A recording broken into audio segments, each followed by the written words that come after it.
تو دوست خوب و عزیزم، امیدوارم حالت خوب باشه و اوضاع به وفق مراد تو باشه.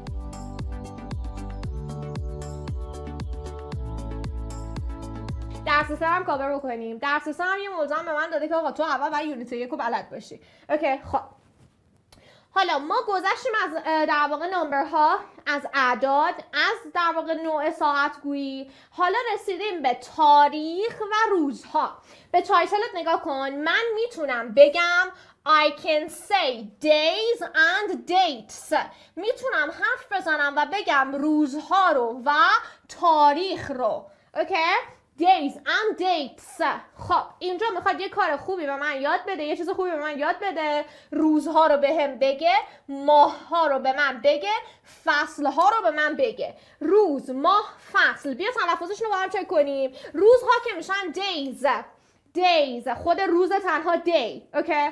ماه چی میشه؟ حالا بدون اسش. زبون میاد بین دو تا دندون میگم ت، میشه month. زبون بین دو تا دندون میگم ت، month.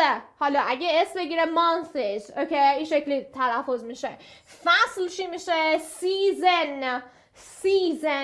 اوکی؟ این در واقع اس وسط ز تلفظ میشه. season. حالا اگه چند تا باشه seasons. اوکی؟ خب پس یه بار دیگه. روزها days، ماهها months، فصلها seasons. day، month، season. day، month، season. همینطور بر خودت تکرار کن. اومده توی کاتگوری اول، توی در واقع بخش اول جدولم اومده راجع به days of the week صحبت کرده. week ندارم week. خب یعنی چی؟ روزهای هفته. week هفته. خب یه چیزی رو بهت بگم، به روزا که دقت بکنیم الان اومده با یه ترتیبی که مثلا ترتیب کشورمون متفاوته نوشته. چرا؟ ببین توی کشور ما هفته از شنبه شروع میشه و تا چهارشنبه میتونیم بگیم آقا مثلا روزای کاری و هر چیز دیگه است. پنجشنبه جمعه تعطیلی ماه. اوکی؟ این تو ایران. خب ولی تو کشورهای اروپایی، حالا تو کشورهای آمریکا و حالا بریتانیا این شکلی نیست. اوکی؟ به جای اینکه تعطیلیاشون پنجشنبه جمعه باشه، تعطیلیاشون شنبه و یک شنبه است و شروع هفته اونها از دوشنبه است. پس اینجا اومده از دوشنبه روزا رو شروع کرده. اینا دقت کن، این کلمه چون اوله به این معنا نیست که این کلمه شنبه است. نه، یکم به ترتیبا باید دقت بکنیم. توی ایران هفته ما از شنبه شروع میشه، اما توی کشورهای اروپایی از دوشنبه شروع میشه. پس اینی که من از اینجا میخوام یاد بگیرم دوشنبه است. میشه دوشنبه، سه شنبه، چهارشنبه، پنجشنبه، جمعه، شنبه، یک شنبه. پس شنبه و یک شنبه اینان. اگر شما بخوای به ترتیب کشور خودمون بگی، از این باید شروع بکنی، از این و حالا به ترتیب این. اوکی؟ اینو حتما دقت کن. خب بیا اصلا به ترتیب کشور خودمون بگیم. شنبه، یه شنبه، دوشنبه، سه شنبه، چهارشنبه، پنجشنبه، جمعه. بیا کنارشون عدد بنویسیم و قاطی نکنیم. این سه شنبه، چهارشنبه، پنجشنبه، جمعه رو صفر میذارم، شنبه رو 2 تا صفر میذارم، یک شنبه هم که این. بیا از شنبه و یه شنبه شروع کنیم به بعدی. شنبه Saturday. یک شنبه Sunday. دوشنبه Monday. سه شنبه Tuesday نمیخونم. Tuesday. چهارشنبه دی رو صداشو نمیخونم. Wednesday نمیگم، میگم Wednesday. و عربی Wednesday. پنجشنبه زبونمو میذارم بین دو تا دندونم، میگم Thursday. جمعه Friday. پس Saturday, Sunday, Monday, Tuesday, Wednesday, Thursday, Friday. یه بار دیگه. Saturday, Sunday, Monday, Tuesday, Wednesday, Thursday, Friday. یه بار دیگه خودت بخون، ویدیو رو بزن عقب‌تر، با من ترتیب رو بخون. Saturday, Sunday, Monday, Tuesday, Wednesday, Thursday, Friday. این از بخش اول روزهای هفته. بخش دوم میخواد راجع به ماه‌های سال صحبت بکنه.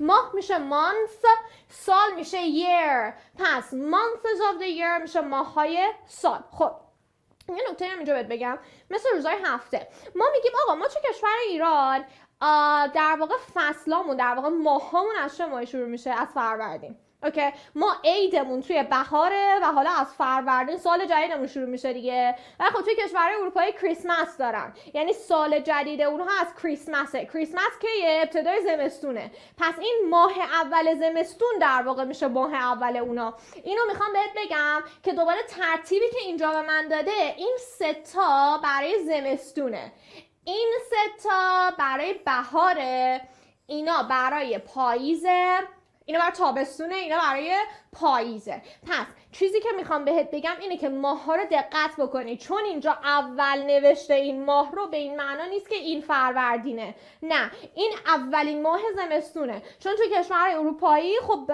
عیدشون کریسمسه و حالا سال نوشون از اولین ماه زمستون شروع میشه دیگه. خب بخوایم ما حالا ترتیب ایران رو بریم، این میشد بهار، این 3 تا میشدن تابستون، اینم میشد پاییز، اینم میشد زمستون دیگه. اصلا بیا به ترتیب همون ایران بگیم. اولین ماه فروردین. خب فروردین توی زبان انگلیسی چیه؟ April. آپریل تو فارسی میگم April. فروردین. اردیبهشت. اردیبهشت چی میشه؟ May. April. فروردین. اردیبهشت. خرداد چی میشه؟ June. پس April, May, June. فروردین، اردیبهشت، خرداد چی هن؟ April, May, June. تکرار کن این 3 تا رو با خودت. April, May, June. خب فروردین، اردیبهشت، خرداد، تیر چی میشه؟ July. اوکی، ما تو فارسی میگیم جولای، تو انگلیسی اون او رو کمتر کن. July. به قسمت بعدی، تیر، مرداد. خب مرداد چی میشه؟ آگوست رو توی فارسی میگم آگست. پس تیر، مرداد، جولای، آگست. تیر، مرداد، شهریور چی میشه؟ سپتامبر. پس جولای، آگست، سپتامبر. الان 6 تا ماه رو یاد گرفتی. April, May, June. جولای، آگست، سپتامبر. بیا بریم 3 تای بعدی. فروردین، اردیبهشت، خرداد، تیر، مرداد، شهریور، مهر. به مهر چی میگن؟ اکتبر. اکتبر تو فارسی میگم اکتبر. یکم موج بده بین تی و او. اکتبر. اوکی. مهر، آبان، نوامبر توی فارسی میگم نوامبر. مهر، آبان، آذر چی میشه؟ دسامبر توی فارسی میگم دیسمبر. پس اکتبر، نوامبر، دسامبر. فروردین، اردیبهشت، خرداد چی میشن؟ 3 تا با هم تکرار کن. April, May, June. تیر، مرداد، شهریور. جولای، آگست، سپتامبر. مهر، آبان، آذر. اکتبر، نوامبر، دسامبر. بعدش بریم وارد فصل زمستون بشیم. دی. خب ماه دی رو چطوری میخونیم؟ January. دی، بهمن رو چی بخونم؟ February. January. آخرین ماه برای ما ایرانی ها که میشه اسفند چیه؟ March. January, February, March. 3 تا جداشون کن. April, May, June. July, August, September. October, November, December. January, February, March. این از ماه‌های سال. خب من ماهای سالو که یاد گرفتم خب به هر حال باید فصلارم یاد بگیرم دیگه. خب الان اپریل، می، جون برمیگرده به فصل بهار که فصل بهار رو بهش میگن اسپرینگ. اسپرینگ نمیگن هر موقع کلمت با اس شروع شد بگو سپرینگ. سپرینگ صدای س رو اول کلمه اینجوری بیان کن. سپرینگ سپرینگ میشه بهار. خب الان جولای، آگست، سپتامبر میشه تابستون که همون سامر. سامر. الان اکتبر، نوامبر، دسامبر میشه پاییز که میشه آتمن. یا این تیه رو میتونم د بخونم بگم آدمن. آتمن آدم. اوکی. خب به قسمت بعدی الان جانوری، فبروری، مارچ میشه زمستان به معنای وینتر. وینتر نمیگم آوه عربی. وینتر. وینتر. پس سپرینگ، سامر، آتم، وینتر. سپرینگ، سامر، آتم، وینتر. یه چیزی راجع به آتم بهت بگم. ما به در واقع بذار با این بنویسم، ما به پاییز در واقع فال هم میگیم. اوکی؟ یعنی spring, summer, fall, winter هم گفته میشه. پس پاییز هم میتونه آتم باشه هم میتونه fall باشه. خب قسمت بعدی اومده راجع به یه سری روزهای خاص صحبت کرده. روزها که میشه days. این کلمه من میخوام این کلمه رو بخونیم. کسی که سطح اینترمدییت داره در واقع سطح بیسیک داره یه اشتباه تلفظی اینجا داره. اوکی این کلمه رو یه دقیقه بخون از روش. من منتظرم تا از روش بخونیم. تا این نکته رو بهت بگم راجع به این بخش، این CIA رو من توی هر کلمه‌ای که در زبان انگلیسی ببینم شال میخونم. دخترها خانم‌ها چی میزنن سرشون؟ شال. شیالو، سیالو، کیالو، کال نداریم. شال. CIAL. تو هر کلمه‌ای دیدم شال میخونم. اینجا هم نمیگم اسپشال. اس نمیگم. اول کلمه باشه صدا رو میگم special. special. special. special به معنی خاص، ویژه. special days به معنی روزهای خاص. خب حالا چه بوده روزهای خاصی داریم؟ آقا 25 دسامبر روز کریسمسه. کریسمس دی. 1 جانوری نیو ایرز دیه. اینجا نگاه کن جانوری مگه نگفتیم میشه ماه دی. اوکی خب ماه دی میشه در واقع سال نو اونا دیگه. پس یکم ماه دی در واقع میشه سال نو اونا. قسمت بعدی آقا اون تاریخ که شما به دنیا اومدی میشه your birthday. اوکی میشه your birthday. خب یه اسپاتلایت مهم اینجا بهت داده راجع به کپیتال لترها، حروف بزرگ. به چه معنا؟ به این معنا که روزها و ماهها همیشه با کپیتال لتر بیان. یعنی چی؟ یعنی اگه شما بخوای وسط جمله یکی از روزهای هفته رو بنویسی از شنبه تا جمعه یا یکی از ماهها رو بنویسی از فروردین تا اسفند، اگر همه این کلمات رو بخوای بنویسی باید با حرف بزرگ شروع بشون کلمه. اوکی چون این اسامی در واقع اسمها هستن، اسامی نامها و اسامی خاص هستن. وسط جمله باید در واقع با حرف بزرگ نوشته بشن. مثلا مانجی رو نمیتونم با ام کوچیک بنویسم، جانوری رو نمیتونم با جی کوچیک بنویسم. اوکی اینم از این. روی دیکتهشون هم حتما کار کن. یه بار بیا با هم دیگه همه چیزو بخونیم که حالا اوکی باشه. از شنبه تا جمعه رو بیا بخونیم. Saturday, Sunday, Monday, Tuesday, Wednesday, Thursday, Friday. بیا از فروردین تا اسفند رو بخونیم. April, May, June, July, August, September, October, November, December, January, February, March. خب هفته ها رو که خوندیم، سالا هم که خوندیم. بیا قسمت فصلا: بهار، تابستون، پاییز، زمستون. Spring, Summer, Autumn, Fall, Winter. قسمت بعدی هم یه سری روزهای خاص رو بهت داده که روشون کار کن. خب تمرین شماره 1. Put the words in the correct order. بذار کلمات رو در ترتیب درستش. کلمات رو در ترتیب درستش بذار. Write the number in the box. بنویس اعداد در باکس. Write the number in the box. چرا من اومده گفته؟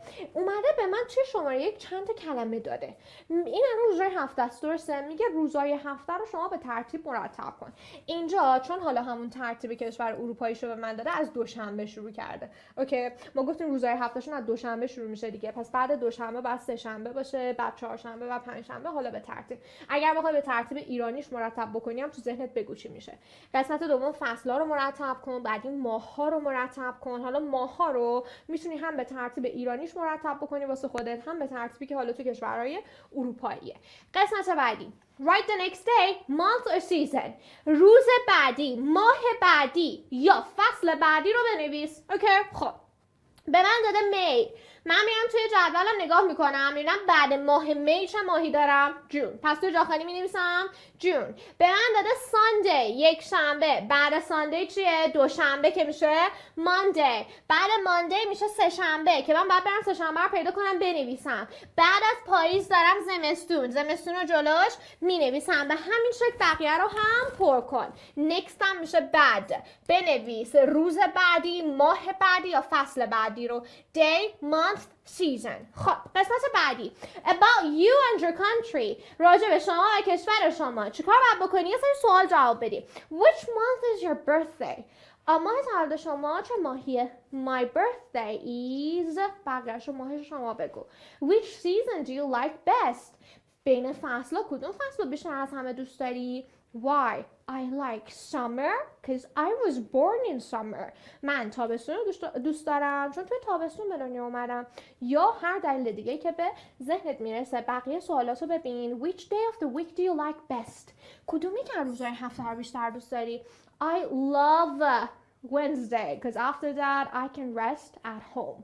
اوکی بعدشون تعطیلات میتونم توی خونه استراحت کنم. What do you do on New Year's Day? شما توی روز سال نو چیکار میکنین؟ We dance, we eat a snack, we meet people. و حالا جوابای دیگه. سوال آخر. What are two other special days in the year and when are they? دو تا روز خاص دیگه بگو توی سال و در واقع بگو که چه زمانی هستن. اوکی مثل اینجا که روز خاص اومده بود توضیح داده بود. نگاه کن روز خاص رو نوشته، تاریخش رو هم روبروش نوشته. اینو دقت کن. خب بیا ببینیم توی قسمت بیا این درس چی میخواد بگه.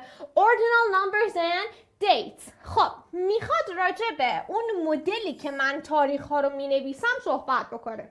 خب من مثلا میگم آقا من تولدم 6 تیره. اوکی این که ما میذاریم کنار اعداد اون تو انگلیسی چی میشه؟ اوکی میخواد طریق در واقع تاریخ نویسی و تاریخ گفتن رو به من بگه، هم از لحاظ نوشتاری هم از لحاظ گفتاری. اوکی خب الان این چیزی که شما میبینی دیگه 1 و 2 و 3 و 4 و 5 نیست تا آخر. اوکی این دیگه اول، دوم، سوم، چهارم، پنجم تا آخره. اوکی اینو دقت کن. حله 1 میشه 1. اوکی اما اول ببینیم چی میشه. اول میشه first. اول شماره 1 میشه 1 ولی اول میشه first. حالا اگر اینو بخواد با سمبل نشون بده میاد 1 رو مینویسه، یه دونه st به نشونه این کنارش مینویسه که شما اگه اینو توی جمله ببینی میشه first، اینم نوشته باشه که راحت first. دوم چی میشه؟ دوم شماره 2 میشه 2 ولی دوم چی میشه؟ میشه second. اگر بخواد به صورت حالا نماد بنویسه 2 رو مینویسه، یه دونه n و d به نشونه این مینویسه. شما اگه اینو توی جمله ببینی یعنی second، اینم که نوشته باشه second. سوم چی میشه؟ زبونمو میذارم میره تو دندونم. سوم میشه third. اگر بخواد نماد بنویسه شماره 3 رو مینویسه و به اشاره در واقع به نشون دهنده این آرودی آخر کلمه third بالاش نه آرودی میذاره. یعنی اگه شما یه دونه 3 دیدی که کنارش آرودی نوشته بودن توی جمله یعنی third. اوکی خب تا اینجای کار ببین فقط 1 و 2 و 3 متفاوتن. خب یعنی اول و دوم و سوم متفاوتن، بقیه‌شون دیگه یکسانن که بهت میگم. بیا اول دوم سوم رو یه بار دیگه بگیم. first second third. first second third. اول دوم سوم که اگه بخواد به شکل نماد بنویسه این شکلی نوشته میشه. اوکی خب از سوم به بعد دیگه همه اعداد یه دونه تی و اچ میگیرن. اوکی یه دونه تی و اچ میگیرن. حالا پس از سوم به بعد هرچی عدد که من دارم تی و اچ میگیره. خب تی و اچ وقتی میگیره من باید زبونم بذارم بین 2 تا دندونم بگم ث. خب چهارم چی میشه؟ گفتیم فقط 1 و 2 و 3 متفاوتن دیگه. 1 و 2 و 3 کلا کلماتشون تغییر میکرد، اما از 4 به بعد دیگه یه فرمول یکسان رو داره پیش میبره. خب چهارم میشه 4 میشه 4. اون امی که میاد بهش اضافه میکنه همون تیش خودمونه که میشه fourth. وقتی میگم 4 یعنی 4، وقتی میگم fourth یعنی چهارم. اوکی، تو تاریخ ها اینجوری به کار میره دیگه. پنجم fifth، ششم sixth، هفتم seventh، هشتم eighth، نهم ninth، دهم tenth. اوکی، یازدهم 11th، دوازدهم 12th. دقت کن به دیکتیشنش 12th.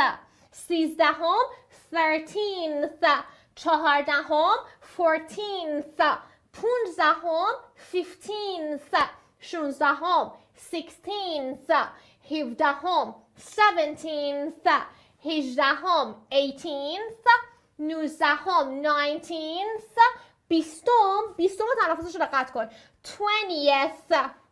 20th نمیگیم ما 20th، اصلا دیکتیشنش هم عوض میشه، نگاه کن 20th. حله؟ خب این تا 20م. اگر بخوام بگم 21م چی میشه؟ خب 20م دارم، 1م هم دارم. اوکی، 21م دقت کن 21م. اوکی، بیا جدا جدا بگو. 20 چی میشه؟ 20 میشه 20. اوکی، ما 21م که نمیگیم، 21م 21م 20 میشه 20. یکم چی میشه؟ اول چی میشه؟ میشه first. پس 21م چی میشه؟ میشه 21st. 22م 20 میشه 20. دوم چی میشه؟ second. پس 22 میشه 22nd. 27م 20 چی میشه؟ 20. هفتم چی میشه؟ 7th. پس 27م میشه 27th.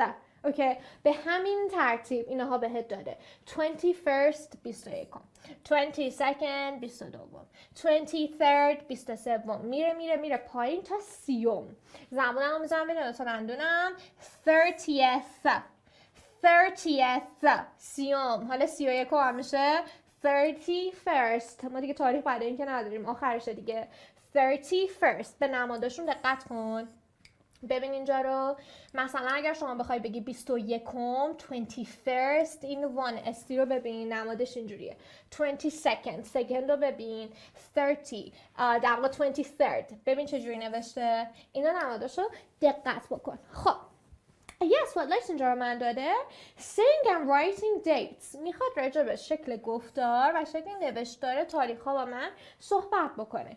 گفته we can write the date like this. میتونیم تاریخ ها رو اینطوری بنویسیم. اولین کاری که میخواد بکنه، میخواد راجع به 10 مارچ صحبت بکنه، 10 اسفند رو میخواد صحبت بکنه. یا میتونه بنویسه 10 مارچ، یا میتونه بنویسه 10th مارچ، یا میتونه تاریخ رو اینجوری بنویسه، یا بینشون نقطه بذاره یا بینشون اسلش بذاره. این شکل نوشتاریشه. قسمت بعدی داره میگه we can say the date like this. ما میتونیم دیت رو اینجوری بگیم. اوکی، میتونیم اینجوری بگیم. یعنی چی؟ یعنی اومده به من یه در واقع سوال داده، جوابش هم داده. از من پرسیده what is the date today. امروز تاریخمون چیه؟ یا تاریخ امروز چیه؟ What's the date today? What is the date today? اومده 2 تا جواب داده. یا اومده گفته it is March the 10th. همین 10 مارچ ها، March the 10th. یا اومده نوشته the 10th of March. دقت کن. یا اومده گفته March the 10th. یا اومده گفته the 10th of March. اوکی؟ حالا اینم هست این قسمت. I'll say the year like this. اینجا میخواد راجع به سالا باید صحبت بکنه. سالها. میگه اعداد سالها رو اینطوری بیان کن. یه چیزی راجع به سالا بهت بگم. ببین مثلا شما داری سال 1984. من اینجا می نویسمش 1984. از یه طرف دیگه شما یه تاریخ داریم، مثلا تاریخ 2002. اوکی؟ خب میخوام اینو بهت بگم که اگر شما وسط تاریخ، یعنی شما اینو بخون میگی 1984، اوکی، اینو میگی 2002. اگر شما معمولا دارن میگن که اگه شما این صفر بین تاریخت نبود بیا دوتا تاریخات جدا کن و اعدادش رو بگو. یعنی 1984 رو بیا تبدیل کن به 1984. اوکی، 19 میشه 19، 84 میشه 84. پس 1984 رو اینطور بیان کن 1984. اما یه سالی مثل 2002 رو خب من نمیتونم اینو وسط بیام نصف کنم بگم 2002. اصلا معنی نداره. 2002 نمیگم، همون 2002 بیان میکنم. 2000 چی میشه؟ 2000. دو چی میشه؟ 2002. اوکی، خب اینم از این قسمت. خب بیا اینجا رو نگاه کن. اومده من یه تاریخ داده گفته 1980. خب من میتونم این 19 و این 80 رو از هم جدا کنم. خب به این صفرش دقت کن. اگه این صفر این وسط بود شما دیگه دوتا جدا نمی‌کردی چون دیگه معنی نمیگرفت. اما حالا که این صفر آخره اوکی میتونی جداش بکنی. 1980 بکن که میشه 1980. اوکی، 1995ش کن میشه 1995. اینجا 2006 نمیتونم بکنم 2006 پس میشه 2006. 2006. اینجا اما یه سری تاریخایی داریم که مثلا دو تا عدد مثل همن. اوکی، این دو تا عدد مثل هم شما میتونی عوض بکنی. 2020 2020. اوکی، 2020 هم میتونستی بگی. 2020 هم میتونستی بگی. خب look at a calendar. شما باید به این calendar و به این در واقع تقویم نگاه بکنی و جواب بدی به سوالات. Write the dates as we say them. و تاریخ ها رو همونطور که گفته بنویسی. خب when is چه زمانیه؟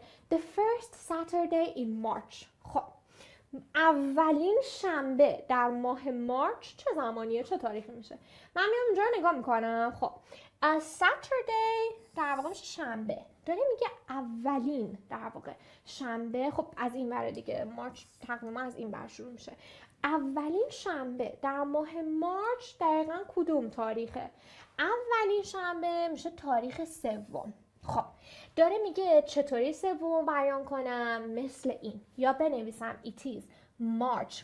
کدوم ماه بود؟ مارچ بود دیگه. it is March the third. سوم مارچ میشه دیگه. سوم هم میشد third. یا میتونستم بگم it is March the third. یا میتونستم بگم it is the third of March. به این شکلی که توی اسپاتلایت بهت گفته و اینجا هم دقیقا نوشته March the 3rd or the 3rd of March. قسمت بعدی the second Tuesday in April.